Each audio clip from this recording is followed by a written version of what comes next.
Mga kababayan, may nangyari na hindi ninyo paniniwalaan. Ito ba talaga ang isang bansang Asyano? Ito ang unang salita ni Dato Joseph Ole, 85 taong gulang, ang dakilang pinuno ng tribong Kamba sa Kenya. Habang nasa departure lobby ng Ninoy Aquino International Airport, NAIA, Terminal 3, sa Pasay. Mas moderno pa ito kaysa sa bansang mga puti. Ang mga pinuno ng 8 tribo sa Africa na gumugol ng kanilang buhay sa mga nayon na walang kuryente at gripo, ay napilitang mag-emergency landing sa Naya dahil sa insidente ng hijacking sa kanilang pabalik na biyahe mula sa United Nations UN Conference sa New York.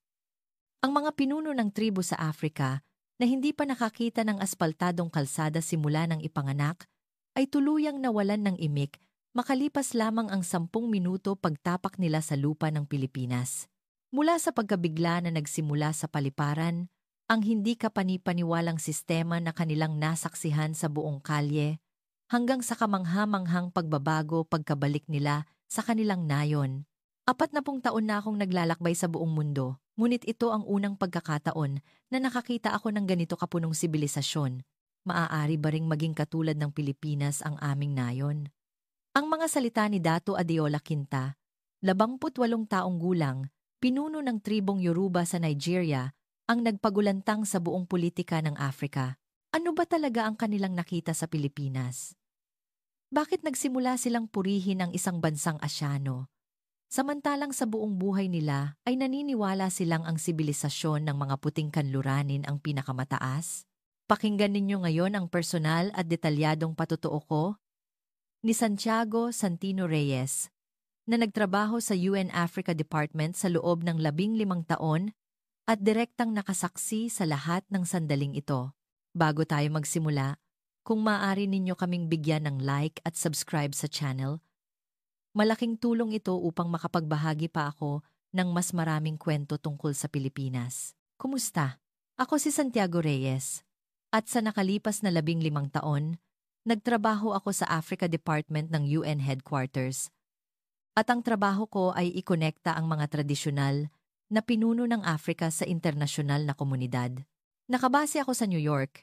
Nagtatagal ako ng mahigit 200 araw bawat taon sa kontinente ng Africa at nakabisita na ako sa mahigit 300 komunidad ng tribo sa 42 bansa. Ngunit ang karanasan ko noong Nobyembre ng nakaraang taon ay tuluyang nagbago sa pananaw ko sa buhay. Nang araw na iyon, tinutulungan ko ang 8 tradisyonal na pinuno ng Africa na dumalo sa Indigenous Rights Protection Conference sa UN Headquarters sa New York. Kasama sina Dato Joseph Ole, 85, ang dakilang pinuno ng Kamba, at ang matandang James Wanji, 72, ng tribong Kikuyu mula sa Kenya. Si Dato Adeola Quinta, 78, ng tribong Yoruba, at pinuno Emeka Oli, 68, ng tribong Igbo mula sa Nigeria. At mula sa South Africa, si Prinsipe Zulu, 75, ng Maharlikang Zulu, at ang matandang Tamandela, 70, ng tribong Xhosa. Sila ang 8 kinatawan ng kani-kanilang tribo. Karamihan sa kanila ay gumugol ng kanilang buhay sa tradisyonal na mga nayon na walang kuryente at gripo. Sa nayon ni Dato Joseph na mayroong 3,000 residente, 4 na oras nilang lalakarin ang pinakamalapit na aspaltadong kalsada. Isa rin itong lugar na hindi abot ng signal ng cellphone. Hindi ko pa rin malilimutan ang pagkabigla nila nang makita ang mga matataas na gusali, skyscrapers, ng New York dahil ito ang una nilang biyahe sa ibang bansa. Nabigla silang lahat at nagtanong, ang mga puti pala ang gumagawa ng mga ganito?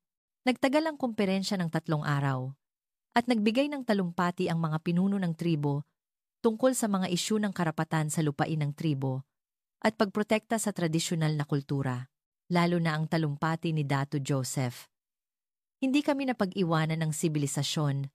Nagtatayo lamang kami ng iba't ibang sibilisasyon na umani ng malaking palakpakan mula sa mga dumalo. Nagtapos ang komperensya at dumating na ang araw ng pag-uwi sa Africa. Alas 5 ng hapon, Nobyembre 15, umalis kami mula sa JFK Airport sakay ng Emirates A380. Plinano naming magtungo sa Nairobi, Kenya. sa pamamagitan ng Dubai. At mula doon ay pupunta na sila sa kani-kanilang bayan. Maayos ang paglipad. At namangha ang mga pinuno ng tribo sa ulap na unang beses nilang nakita. Bulong ni Dato Joseph. Napakalapit pala ng kaharian ng Diyos. Ang problema ay naganap bandang 8:00 ng gabi habang lumilipad kami sa ibabaw ng Karagatang Pasipiko. Biglang umalingaw-ngaw ang anunsyo na may banta ng pampasabog, explosives, sa loob ng eroplano, kaya mapipilitan kaming mag-emergency landing sa pinakamalapit na paliparan. May mga pasaherong sumigaw. Ngunit nakakapagtaka na kalmado ang mga pinuno ng tribo. Sinabi ni Prinsipe Zulu, bilang isang mandirigma, marami na akong nalampasang krisis. Isa lamang itong pagsubok. Ayon sa paliwanag ng piloto, ang pinakamalapit na paliparan na ligtas mapagliliparan ng malaking eroplano ay ang Ninoy Aquino International Airport, NAIA Terminal 3, sa Pasay City, Metro Manila, Philippines. Wala silang alam tungkol sa Pilipinas. Nang marinig nilang bansang Asyano, nag-alala sila kung ito ba ay bansang komunista tulad ng China o isang mahirap na bansa tulad ng India. Ilan sa kanila ang nagpahayag ng pag-aalala kung makakatanggap ba sila ng disenteng serbisyo sa isang bansa na hindi pinamumunuan ng mga puti. Kinabahan din ako. Inaasahan ko na magkakaroon ng iba't ibang problema tulad ng language barrier at secure ng matutuluyan dahil sa biglaang pagbabago ng destinasyon. Lalo na't aalagaan ko ang mga nakatatandang ito na mga tradisyonal na pinuno na may kakaibang kultural na pinagmulan. Naging mabigat ang loob ko. Iniisip na huwag ko silang mapahamak. Ngunit habang lumalapit kami sa NAIA, nagsimulang magbago ang sitwasyon na salungat sa aking inaasahan. Naramdaman ko ang pagbabago mula sa komunikasyon sa air traffic control. May patnubay na tumpak, kasabay ng anunsyo na agad nilang sisimulan ang special protocol para sa mga pasahero ng eroplano na Sinabi pa nila na may Filipino ground staff na fluent sa Ingles ang naghihintay. Ang proseso ng paglapag ay kamangha-mangha rin. Ang kondisyon ng runway ay perpekto at tumpak ang paggabay ng ground control. Ang daanan patungo sa gate ay secure na, ng maaga, at lahat ay maayos na inihanda. Tulad ng isang scheduled flight, namangha rin ang mga pinuno ng tribo sa laki at organisasyon ng paliparan habang nakatingin sila sa labas ng bintana. Sa sandaling bumukas ang pinto ng eroplano at pumasok kami sa terminal, sa pamamagitan ng jet bridge, nagsimulang magbago ang ekspresyon ng mga pinuno ng tribo. Lampas na ng 11:00 ng gabi, ngunit ang loob ng paliparan ay maliwanag tulad ng araw. Agad na nililinis ng mga janitor ang lugar na dinadaanan ng mga pasahero at naghihintay ang mga kawani para magbigay ng impormasyon. Ang unang salita ni Dato Joseph ang binanggit ko sa simula. Ito ba talaga ang isang bansang Asyano? Mas moderno pa ito kaysa sa bansang mga puti. Napakagulat nito, lalo na't nanggaling ito sa isang taong 85 taong gulang na tinuruan ng mga European missionaries at kawani ng gobyerno na ang sibilisasyon ng mga puti ang pinakamataas. Habang papunta sa immigration, kahanga-hanga ang pagtugon ng mga NAIA staff. Kahit na biglaan ang pagdating ng grupo ng mga taga-Afrika, hindi sila nagpakita ng pagkaalarma. Sa halip, sistematiko silang gumabay na parang inihanda na ito ng maaga. Ang pinakanakakagulat ay ang translation service.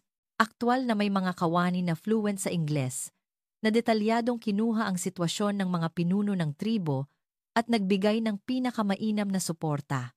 Namangha si Dato Adeola at sinabi, mahirap makakuha ng ganitong antas ng suporta sa ibang wika kahit sa UN sa New York. Ang lalong nakapagpa-impress ay ang pagiging maingat at mabagal nilang magpaliwanag na isinasaalang-alang ang katangian ng mga nakatatanda. Nauunawaan ng mga kawani kung saan nanggaling ang mga pinuno ng tribo at kung paano sila dumating sa Pilipinas.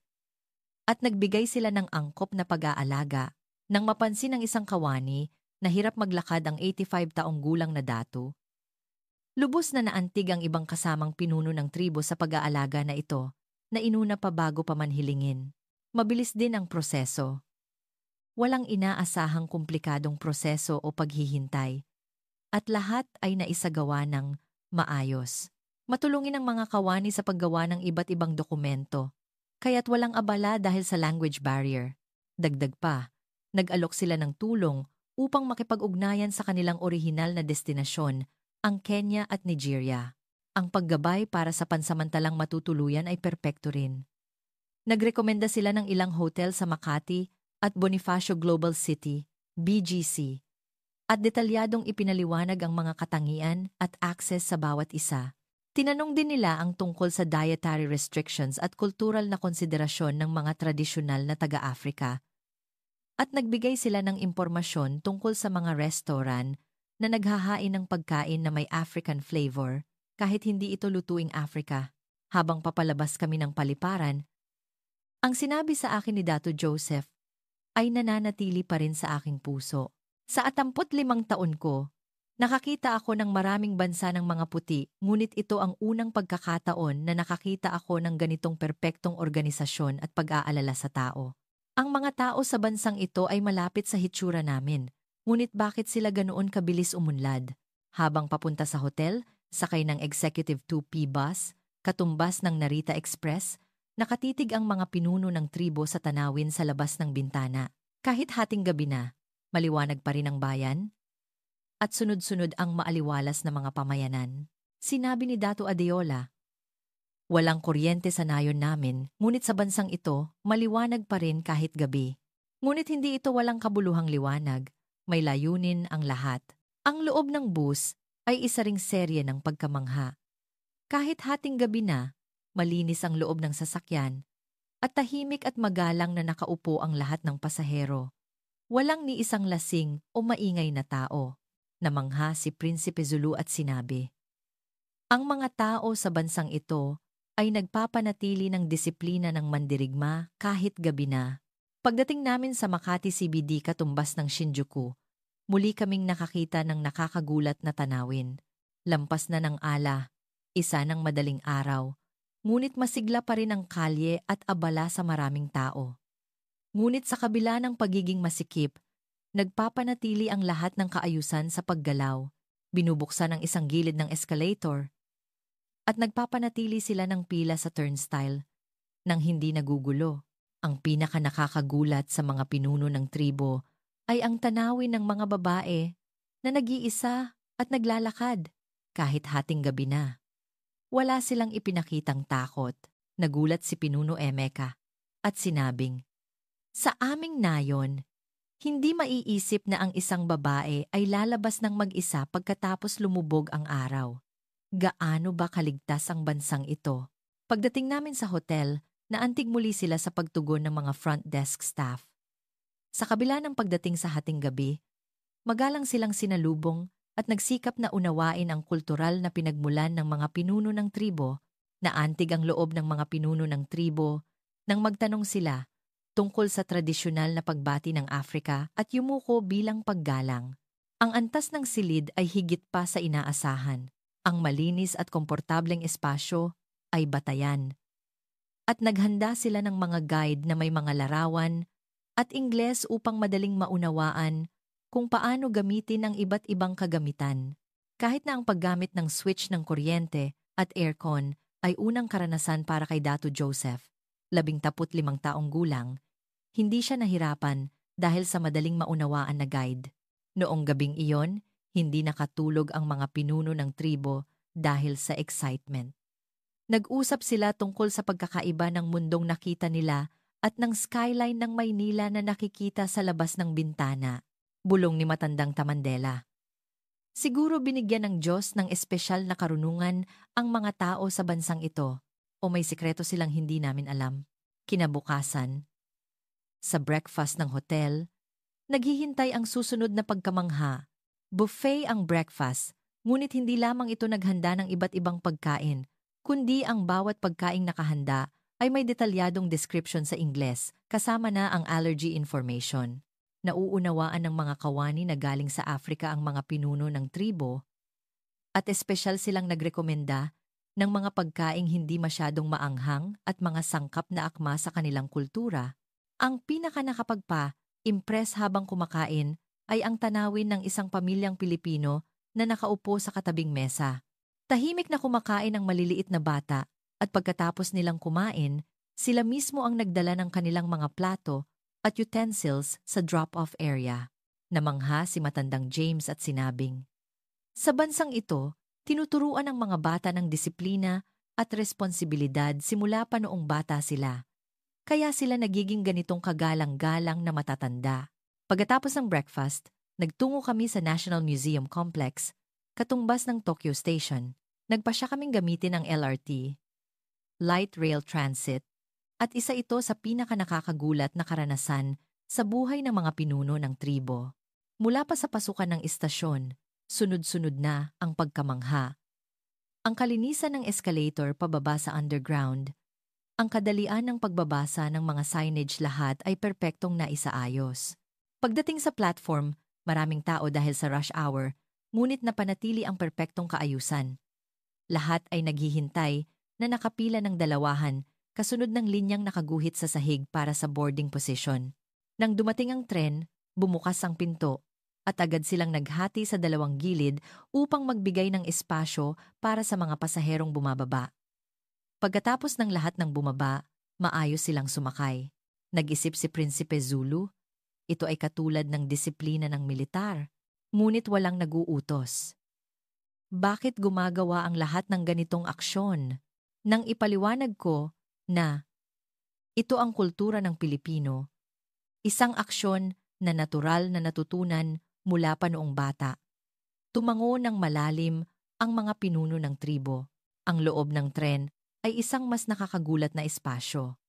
Kahit nasiksikan, walang ni isa na malakas na nagsasalita sa cellphone o malakas na nakikinig sa musika. Marami ang tahimik na gumugugol ng oras sa pagtingin sa smartphone o pagbabasa ng libro. Namangha si Pinuno Emeka at sinabing, "Pinahahalagahan ng mga tao sa bansang ito ang personal na oras kahit nasa loob ng grupo, at kasabay nito, hindi nila nakakalimutan ang pag-aalaga sa iba." Sa susunod na istasyon, sumakay ang isang matandang may baston. Agad na tumayo ang isang batang pasahero at pinaupo siya. Nang makita ang tanawing iyon, lumuha si Dato Joseph at sinabing, "Ang paggalang ng mga bata sa nakatatanda ang pinakamahalagang aral sa aming tribo. Ang espiritong iyan ay buhay pa rin sa lungsod ng bansang ito." Pagdating sa National Museum Complex, katumbas ng Tokyo Station, nagulat sila muli sa komplikadong istasyon ng LRT. Kahit na isang malaking istasyon, kung saan nagtatagpo ang maraming linya, napakadaling basahin ang mga signage at hindi sila naligaw sa pagsunod sa kulay kudigong patnubay. Ang bawat exit ay may detalyadong mapa ng mga gusali at pasilidad sa paligid, kaya madaling makarating sa destinasyon kahit ang mga bagong bisita. Dahil may kaalaman sa construction si Dato Adeola, lalo siyang namangha sa teknikal na husay ng sistema ng subway. Sinabi niya na isang himala ng teknolohiya ang pagdisenyo ng ganitong komplikadong istruktura sa ilalim ng lupa na napakadaling gamitin. Paglabas namin sa lupa, nabigla kami sa tanawin ng National Museum Complex. Ang makasaysayang old buildings at ang mga modernong skyscraper na nagtutugma ay kumakatawan sa perpektong pagsasama ng tradisyon at modernidad. Sinabi ni matandang Tamandela, "Ang mga tao sa bansang ito ay pinahahalagahan ang luma habang tinatanggap din ang bago. Ito ay isang bagay na dapat matutunan ng aming tribo." Nagpasya kaming bisitahin ang Intramuros, katumbas ng Imperial Palace East Garden. Nagulat ang mga pinuno ng tribo na may ganito kalawak na luntiang espasyo sa gitna ng lungsod. Bukod pa rito, bukas ito bilang isang parke na malayang magagamit ng pangkalahatang publiko. Naantig si matandang James at sinabing, ang pagbukas ng lupain ng hari sa publiko ay nagpapakita na tunay na mahal ng mga pinuno ng bansang ito ang kanilang mga tao. Habang naglalakad kami sa loob ng Intramuros at sa mga kalye ng Maynila, maraming nakatatanda ang nagsasayaw, nag-exercise o naglalaro ng chess sa mga parke. Nagulat sila na may kultura ng voluntaryong pag-exercise para sa kalusugan. Sinabi ni Prinsipe Zulu, Ang pagsisikap na panatilihin ang kalusugan kahit matanda na. Ito ba ang sikreto sa mahabang buhay? Sa karanasan lamang sa umaga, tuluyang nagbago ang persepsyon ng mga pinuno ng tribo sa Pilipinas. Bulong ni Dato Joseph. Ano ba ang pinaniniwalaan natin hanggang ngayon? Ang bansang ito ang tunay na sibilisadong bansa. Nagpasya kaming mananghalian sa isang high-end Filipino fine dining restaurant sa Makati, katumbas ng Ginza Japanese Restaurant. Gusto kong iparanas sa kanila ang tradisyonal na Filipino-Spanish fusion na lutuin. Pagpasok namin sa restaurant, magalang kaming sinalubong ng mga kawani. Dahil may katulad na kaugalian ang tradisyonal na mga bahay sa Africa sa pagtanggal ng sapatos bago umakyat sa platform, madali silang nakapag-adjust ang mga pinuno ng tribo. Nang dumating ang pagkain, lahat ay naglabas ng boses sa ganda nito. Ang bawat putahe na nakalagay sa maliliit na lalagyan ay parang gawang sining. Sinabi ni Dato Adeola, ang pagpili ng lalagyan, ang ganda ng plating lahat, ay pinag-isipan. Mismong ang executive chef ang nagpaliwanag at detalyadong sinabi niya ang kahulugan ng bawat putahe at ang mga sangkap na ginamit. Ang pinaka-nakapagpa-impress ay ang pagpapaliwanag ng konsepto ng mala, malasakit, at bayanihan sa paghahanda ng pagkain, ang pilosopiya ng kultura ng pagkain ng Pilipinas, ang pagpapahalaga sa sangkap, ang paggamit ng lahat ng bahagi, at ang pasasalamat sa biyaya ng kalikasan ay lubos na kinasapian ng mga pinuno ng tribo, sinabi ni Pinuno Emeka. Mayroon din kaming ganoon ding aral sa aming tribo. Pareho ng puso ang mga tao sa bansang ito at kami. Pagkatapos kumain, naglakad kami sa kalye ng Makati, BGC, katumbas ng Ginza. Isang marangyang kalye ito na may mga high-end na tindahan. Ngunit ang pinaka-nakakagulat sa mga pinuno ng tribo ay ang kalinisan ng bayan. Kahit na isang komersyal na distrito na maraming tao, walang ni isang basura sa kalsada. Bukod pa rito, halos walang makitang mga street cleaner. Nang tanungin ni Dato Adeola ang isang kawani ng tindahan, ang sagot ay, hindi nagtatapon ng basura ang mga tao, kaya hindi na masyadong kailangan ng paglilinis. Ang paliwanag na ito ay nakagulat sa mga pinuno ng tribo, hindi ito dahil ipinagbabawal ng batas, kundi dahil nakaugalian na ito bilang kultura. Pagpasok namin sa isang department store, muli kaming nagulat sa antas ng serbisyo. Walang ipinakitang diskriminasyon ang mga kawani sa mga dayuhang pinuno ng tribo. At sa halip, ay espesyal silang nagbigay ng magalang na serbisyo. Madali nilang ipinaliwanag ang mga produkto at nagrekomenda lamang ng mga bagay na talagang nagustuhan ng mga pinuno ng tribo nang hindi pumipilit. Ang pinakanakakaantig ay nang makakita si Dato Joseph ng isang produkto na katulad ng sa tradisyonal na kasuotan ng kamba. Nagtanong ang kawani tungkol sa kultural na kahulugan ng produkto at interesado siyang nakinig tungkol sa kultura ng kamba. At nagbigay siya ng papuri, ang kultura ninyo ay napakaganda. Sana ay patuloy ninyo itong pangalagaan. Biglang nangyari ang hindi inaasahang pangyayari. Biglang nagreklamo si matandang Tamandela ng pananakit ng dibdib at umupo. Mukhang naapektuhan ang kanyang puso dahil sa edad niya. Ilimanggang butanta at sa pagod sa mahabang biyahe. Dali-dali kaming tumawag sa 911, katumbas ng 119. Nakakagulat. Wala pang 5 minuto mula nang tumawag kami. Dumating na ang ambulance. Nagulat ang lahat ng pinuno ng tribo sa bilis ng pagtugon, kahit na nasa isang mataong lugar ito tulad ng Makati, BGC. Sa mga kabisera ng Africa, karaniwan na ang maghintay ng mahigit 1 oras para sa ambulance, kaya hindi ito kapanipaniwala. Namangharing kami sa professionalism ng mga paramedic. Pagdating nila sa pinangyarihan, mabilis nilang tinantiya ang kondisyon ng pasyente at sinimulan ang nararapat na first aid. Maingat at mabilis silang kumilos. Isinasaalang-alang na matanda ang pasyente. Naglagay sila ng oxygen mask at nagsagawa ng ECG test. Nagpaliwanag ang isang paramedic sa Ingles tungkol sa sitwasyon, kaya nakaramdam kami ng ginhawa. Ang loob ng ambulance ay puno ng state-of-the-art na kagamitang medikal. Mayroon silang sistema na patuloy na monitor sa kondisyon ng pasyente habang umaandar at nakikipag-ugnayan sa ospital. Namangha si Prinsipe Zulu at sinabing, ito ay isang naglalakbay na ospital. Pagdating namin sa Makati Medical Center, katumbas ng St. Luke's, Keio University Hospital, nagulat kami muli sa sistema ng emergency room. Kahit na mga dayuhang pasyente, tinanggap nila kami ng sistematiko nang hindi nagpapakita ng pagkaalarma. Ang reception ay may kawani na fluent sa Ingles at mabilis nilang isinagawa ang mga proseso ng international insurance. Ang impress ay ang pagtugon ng doktor. Mismong ang isang cardiology specialist ang examine sa kanya at ipinaliwanag ang sitwasyon sa fluent na Ingles. Mabilis din ang mga test. Natapos ang ECG, blood test, at echocardiogram sa loob ng 1 oras. Nagulat kami na nagawa ito agad sa emergency room. Samantalang sa Africa ay aabuti ng ilang linggo bago makakuha ng echocardiogram. Sa kabutihang palad, hindi seryoso ang resulta ng test na diagnose ito bilang pansamantalang arrhythmia dahil sa pagod at tensyon sa biyahe at madali itong mapapamahalaan sa pamamagitan ng gamot at sapat na pahinga. Nagrekomenda ang doktor na manatili pa ng 1 araw para sa observation, isinasaalang-alang ang edad ng pasyente.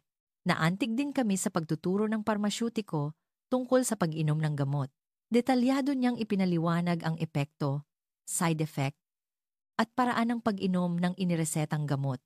At naghanda pa siya ng nakasulat na gabay sa Ingles. Lubos na nagpasalamat ang mga pinuno ng tribo sa pag-aalaga na magbigay pa ng sobrang gamot upang patuloy nilang mainom pagbalik sa Africa. Nagkaroon ng huling pagkamangha sa billing.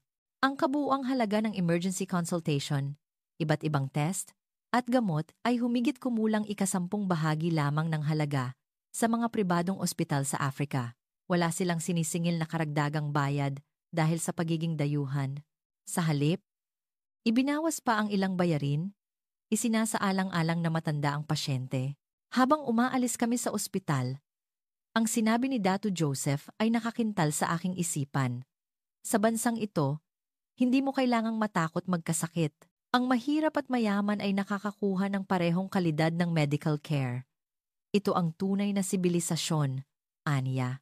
Nang gabing iyon, pagbalik sa hotel, malalim na nag-usap ang mga pinuno ng tribo tungkol sa mga karanasan nila sa araw na iyon. Sinabi ni Pinuno Emeka, kung mayroon lang kaming medical facility sa aming nayon, marami kaming maililigtas na buhay.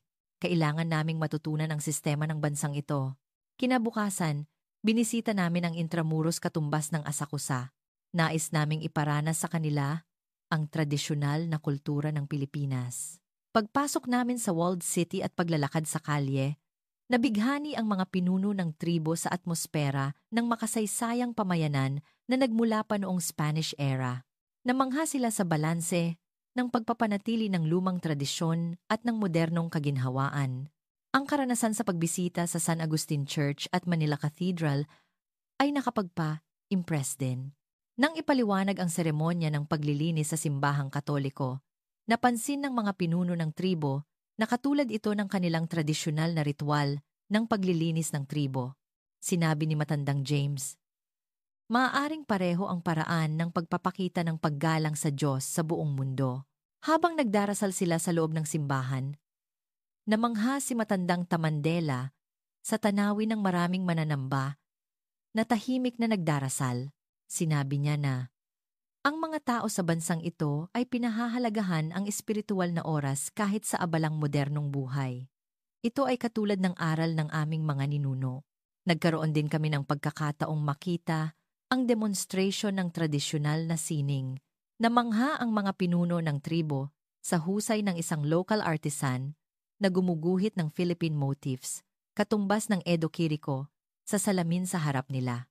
Nagbigay sila ng malalim na paggalang sa konsentrasyon at katumpakan ng artisan na naghasa ng kanyang husay sa loob ng maraming dekada. Sinabi ni Prinsipe Zulu, mayroon din kaming tradisyonal na sining sa aming tribo, ngunit nangangailangan ng matinding pagsisikap upang mapanatili ang ganitong antas ng husay. Mayroon ang bansang ito ng sistema upang ipasa ang tradisyonal na teknolohiya sa susunod na henerasyon. Nananghalian kami sa isang high-end restaurant na naghahain ng crispy pata at lechon. Nabighani ang mga pinuno ng tribo sa husay ng chef na naghahain ng crispy pata na bagong luto sa harap nila. Ang temperatura ng mantika, ang oras ng pagluluto, ang paghawak sa sangkap lahat ay perpektong pinag-isipan. Nagpaliwanag ang chef tungkol sa bawat putahe at nagturo pa ng pinakamainam na paraan ng pagkain. Ang impress, ay ang pagpapaliwanag tungkol sa puso ng chef. Ang kwento na hindi lamang ito tungkol sa paggawa ng masarap na pagkain, kundi ang pagnanais na mapasaya ang customer, ay lubos na sinapian ng mga pinuno ng tribo. Sinabi ni Pinuno Emeka, sa bansang ito, inilalagay nila ang kanilang kaluluwa sa kanilang trabaho, kaya nagre-resulta ito sa ganitong kagandahang gawa. Hapon, binisita namin ang National Museum of the Philippines katumbas ng Ueno National Museum. Nais naming maunawaan nila ang lalim ng kasaysayan at kultura ng Pilipinas. Nagulat ang mga pinuno ng tribo sa pagpapatuloy ng kultura na sumasaklaw sa mahigit 10,000 taon mula sa tabunman hanggang sa kasalukuyan. Lalo silang naantig na ang kultura ay hindi naputol sa kabila ng pagdaan sa digmaan at kalamidad. Namangha si Dato Joseph at sinabing, mayroon din kaming matandang kasaysayan sa aming tribo, ngunit dahil wala kaming sulat, maraming kaalaman ang nawala. May sistema ang bansang ito upang itago, panatilihin, at ipasa ang lumang karunungan sa susunod na henerasyon. Nagulat din sila sa accessibility facilities ng museo. Ramps para sa wheelchair, audio guide system, exhibit guide, lahat ng pag-aalala ay naroroon upang lahat ng tao ay makapag-enjoy sa kultura. Sinabi ni Matandang Tamandela, ang ideya na ang kultura ay hindi lamang para sa iilang tao, kundi dapat ma-enjoy ng lahat, ay kahanga-hanga. Pagsapit ng gabi, nagtungo kami sa isang matayog na gusali sa BGC o Makati katumbas ng Skytree. Nais naming makita nila ang simbolo ng teknikal na husay ng modernong Pilipinas.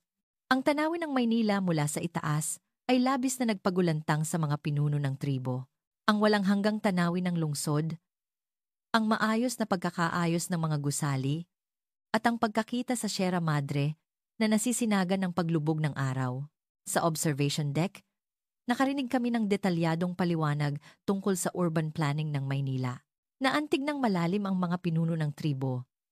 Nang malaman nila ang kasaysayan ng pagbangon, mula sa pinsala ng digmaan at kalamidad hanggang sa kasalukuyang anyo. Sinabi ni Dato Adeola, ang mga tao sa bansang ito ay may malakas na puso na hindi sumusuko sa hirap, kaya nakakagawa sila ng ganitong himala. Ang shopping sa mall sa BGC Makati ay isa ring kawili-wiling karanasan. Mga tindahan na gumagamit ng pinakabagong teknolohiya, iba't ibang produkto at perpektong serbisyo. Ngunit ang impress sa mga pinuno ng tribo ay ang katapatan ng mga kawani. Naantig sila sa pag-uugali ng pagmumungkahi ng bagay na talagang ikalulugod ng customer at hindi lamang basta pagbebenta ng produkto. Kinabukasan, dumalo kami sa flag-raising ceremony, pagbisita sa Rizal Park, katumbas ng Imperial Palace General Viewing. Nang ipaliwanag ko ang paggalang kay Dr. Jose Rizal at ang konsepto ng Constitutional Republic ng Pilipinas, nagpakita ang mga pinuno ng tribo ng malalim na pag-unawa. Sinabi ni Prinsipe Zulu, mayroon din kaming mga hari sa aming tribo, ngunit ang mga bayani ng bansang ito ay hindi kumukuha ng kapangyarihan, kundi nagsisilbing taga-suporta ng puso ng mga tao, isang kahanga-hangang sistema. Habang naglalakad kami sa maganda at maayos na hardin ng Rizal Park, nag-usap kami tungkol sa pananaw ng Pilipino sa kalikasan. Namangha ang mga pinuno ng tribo sa ideya ng maximize ng natural na kagandahan kahit na ang hardin ay artipisyal na ginawa. Sinabi ni Matandang James, nabubuhay kami sa loob ng kalikasan, ngunit hindi namin naisip ang ideya ng pagpapaganda ng kalikasan. Ang mga tao sa bansang ito ay may husay sa pagmamahal, paggalang, at pagpapaganda ng kalikasan. Sa huling gabi, hiniling ng mga pinuno ng tribo na bisitahin ang isang karaniwang kainan. bar malapit sa National Museum Complex, katumbas ng Tokyo Station Izakaya. Gusto nilang makita kung paano gumugugol ng oras ang karaniwang Pilipino. Ang lugar ay masigla sa mga employees, workers pagkatapos ng trabaho, ngunit malugod silang sinalubong ang mga bisita mula sa Africa. Nag-alok ng local beer o tuba, katumbas ng sake, ang isang grupo ng mga Pilipino na nakaupo sa tabi ng mga pinuno ng tribo. Kahit na hindi sila nagkakaintindihan sa salita, nakipag-communicate sila sa pamamagitan ng ngiti, tawa, at galaw, at nagkaroon sila ng masayang oras. Naantig si Pinuno Emeka at sinabing, kahit magkaiba ang wika, nagkakaisa ang puso, napakainit ng mga tao sa bansang ito. Dumating ang umaga ng pag-uwi. Habang papunta sa Naya, pinag-usapan ng mga pinuno ng tribo ang 3 araw na ginugol nila sa Pilipinas. Sinabi ni Dato Joseph, dadalhin ko ang mga natutunan ko sa bansang ito pabalik sa aming nayon at sasabihin ko sa lahat, sa pag-check-in sa paliparan, nagpahayag ng pasasalamat ang mga pinuno ng tribo. Nakatanggap kami ng mga salita tulad ng, sa loob ng 3 araw na ito, nagbago ang pananaw ko sa buhay. Nakita ko ang pahiwatig para sa hinaharap ng aming nayon at hindi ko malilimutan ang bansang Pilipinas. Sa huling pamamaalam sa boarding gate, hindi ko malilimutan ang sinabi sa akin ni Dato Joseph habang mahigpit niyang hinahawakan ang aking kamay. Ang inyong bansa ang tunay na sibilisadong bansa. Nais naming makamit ang harmony ng teknolohiya at tradisyon, pag-unlad at kalikasan, individual at komunidad, tulad ng Pilipinas. Habang pinapanood ko ang eroplano na umaalis, nabalutan ako ng malalim na pagkaantig. Naranasan ko ang sandali kung saan ang mga tao, sa kabila ng pagkakaiba ng wika at kultura, ay nagkakaintindihan ng lubusan. Nalaman ko mula sa mga pinuno ng tribo na ang kapalaran ay hindi lamang mataas na gusali at state-of-the-art na teknolohiya, ang tunay na sibilisasyon ay ang puso ng pag-aalaga sa iba, ang espiritu ng paggalang sa isa't isa, at ang pag-uugali ng patuloy na pagsisikap nang hindi nawawalan ng pag-asa. Ang mga pagpapahalagang ito na taglay ng Pilipinas ay nag-uugat din sa malayong lupain ng Afrika at nagbubunga ng magagandang bulaklak. Kayo ba, na nakinig sa kwentong ito ngayon, ay naramdaman din ang kagandahan ng pagkakaintindihan ng mga tao sa kabila ng pagkakaiba ng kultura at wika, at ang posibilidad na ang bawat aksyon natin ay maaaring makaimpluwensya sa mundo sa hindi inaasahang paraan. Maraming salamat. Dito nagtatapos ang kwento ngayon. Ang nakakaantig na 3 araw na nagsimula sa emergency landing ng mga pinuno ng tribo sa Africa at ang kwento ng mga bakas na nagpabago sa hinaharap ng nayon. Ano ang masasabi ninyo? Mag-iwan ng komento ng pagsuporta para sa ating mga bida. Kung nagustuhan ninyo ang kwentong ito, like at subscribe. Maraming salamat.